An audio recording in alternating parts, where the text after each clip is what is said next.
Welcome back to Snap Judgment, Spooked 5, Innocence Lost. I need you to stay close.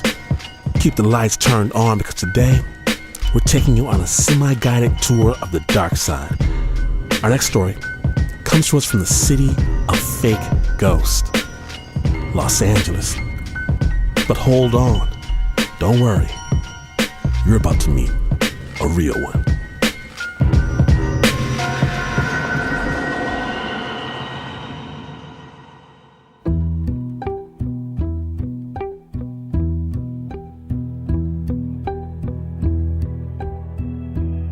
I had gotten a camera from my father for Christmas, and I don't know, I took some pictures with it, and it was cool to have a Polaroid camera, but I didn't really think about it. And then I was sitting in the house one afternoon. It was just an average day, and the bathroom door opened.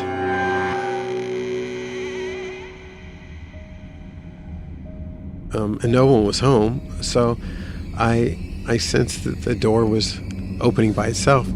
I took the camera and I took a picture.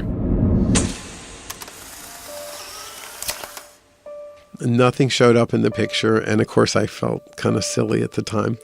And I just went back to working. And then I remember sensing something, and I looked up and the bathroom door opened in front of me, and it seemed so demonstrative. So I got up, and I was actually nervous because something just felt like it was there. Something was in the air, something was in the room with me, tingling kind of sensation. And I started shaking, and I picked up the camera to take a picture, and I actually took a picture of, like, I was shaking so bad, I took the picture of it, like the top of the television set or something. And then I was like, okay, calm down. And then I took another picture.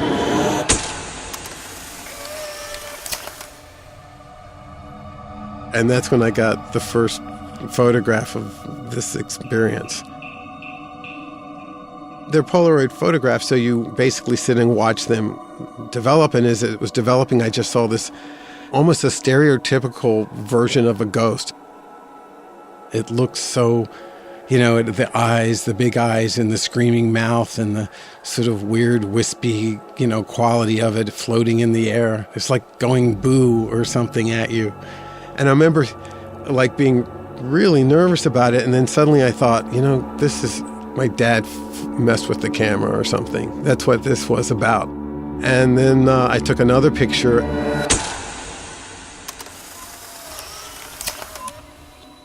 It was almost like a similar image, but it was like the thing in the first photograph had moved closer to me and was more like, it was larger. And then I started getting like nervous again.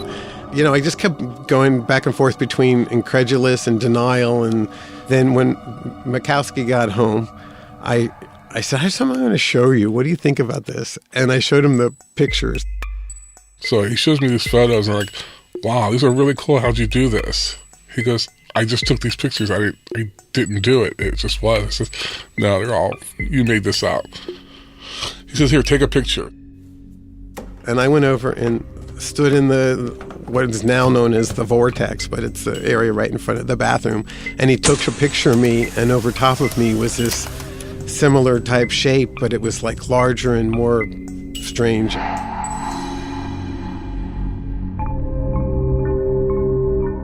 I felt out of control, like I didn't know what was happening, and I didn't know where to put it in my mind. And we ran out of film.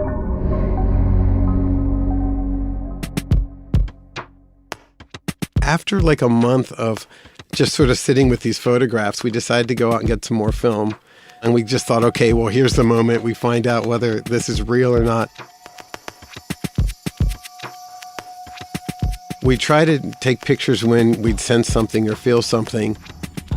We kind of describe it as like when you have like a goosebumps or like a little bit of a sunburn, you kind of sense this tingling thing. And then that's when you take the picture. Half the time we wouldn't get anything, but sometimes we would. And that encouraged us to keep getting more film. This was 3 or 4 months of this. It was too strange and we were afraid people would think we were nuts, but then it just got to be too much to not tell anybody about it. I mean, how do you share this? Why would people think we're insane?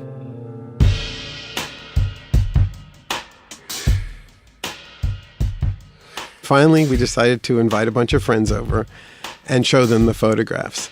We said, we have something to tell you guys, and it's a little strange, but we want to share it with you. So we started showing them the pictures, and they're asking, 1,000 questions a mile a minute. One of our friends, he asked if he's here now, if the whatever it was here now. And this is, well, let's take a picture.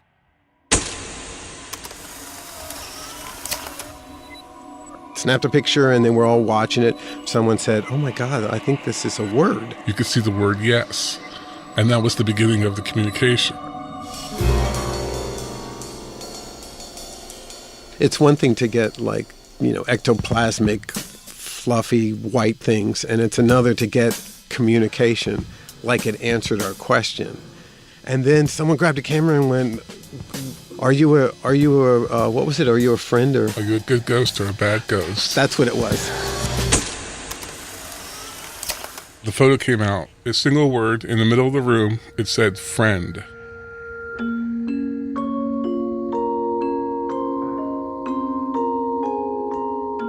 It was clear, not on the photo, in the photo. In the photo, yeah. They're actually in the photograph. They're like in the room, but it's like written in light and clouds, kind of. Clear letters you can easily read. Like when you asked him his name, you could clearly see it said Wright. W-R-I-G-H-T. So we asked, where do you go when you're not here? And we took a picture, and the photograph said flux. So we thought, oh, I guess he's in the flux, whatever that is. There's one really interesting Polaroid. The question was, are you a ghost or a spirit? Show us what you look like. And his answer was, he says in the Polaroid, not ready. So that was really interesting. When that happened, I was thinking, is he not ready, or does he think that we're not ready?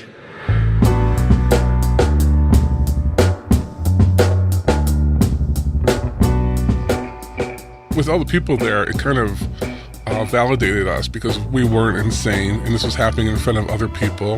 We were not manipulating the camera or the film in any way. It was just... I think it changed a lot of people on a profound level, permanently. And I remember for like a week just kind of walking around in the days going, okay, what is this again? How do I fit this into the way I thought the world worked? We really had never intended to, I guess, go public with it. It was nothing we really thought about. And there was a new show on TV called Sightings, and John was watching it, and they had this ghost thing on there, and they had a picture of some stuff, and John goes, that's not a ghost picture, this is a ghost picture. So he sent a copy in to the Sightings people. They called us up, and next thing you know, they wanted to do an hour-long satellite live show from the house. After we did the Sightings episode, it seemed like suddenly we had offers to do quite a few different shows. They took the camera, they examined the camera, they took it to Polaroid, they examined it, they examined all the photographs. Yeah, through the years, there's been so many theories on how it's being done, how we do it, how we create the ghost images. One of my favorite theories, someone said that how the photographs are done is that there's a little person in the basement. And what happens is when you ask a question to the air, they type in a computer and it's projected out through lasers in the house that writes on the photograph instantly. Would you start going on about it's real easy to just take a pen and write on the back of the Polaroid and it will come through. And has anybody ever tried that? Because if you do, because we tried it, we actually tried it. We took a pen and it leaves marks and it doesn't look like anything. It looks like someone took a pen and wrote on a Polaroid. I don't know how that theory has gone around and round and round. I appreciated all the things the scientist and the FBI agent and everybody did, and the photographic expert, to try to disprove it. They even did like voice analysis of us to find out if we were like, it was sort of a lie detector test kind of thing. He's here for us. He's not here to like exploit. We're not out to make anybody believe anything. This is what's happening to us. Pretty much we stopped all the interviews, especially because there's always backlash to it. How we're charlatans and how it can be done and all this other stuff that we're just trying to make a buck off this thing. And really none of that's true. We're not making any money off this thing. It's a personal thing that we just happen to want to share a little bit of. And there have been people who said, well, we'll give you $100 if you let us come take a picture at your house. And that's something we would never do because it's not about that. One of the most meaningful things for me and John, we're struggling writers, and we would get messages that tell us to persevere, to keep going, and just continue what we're doing, and something good will happen. As creative people, we faced a lot of self-doubt, and it can be crippling. At some point, we ask, right, should we keep pursuing what we love, even if it's hard? And he came back with the photograph. He said, dreams and destiny merge. And we thought, it's not about like being successful at the moment. It's about dreaming things and allowing your destiny to present itself. It changed our perspective. The house has a way of letting you know that it's okay to be insecure, but to not ever give up. There's something special happening in my house, and it just makes you feel like small and just insignificant when it comes to the whole world. There's something bigger, something better, something grander.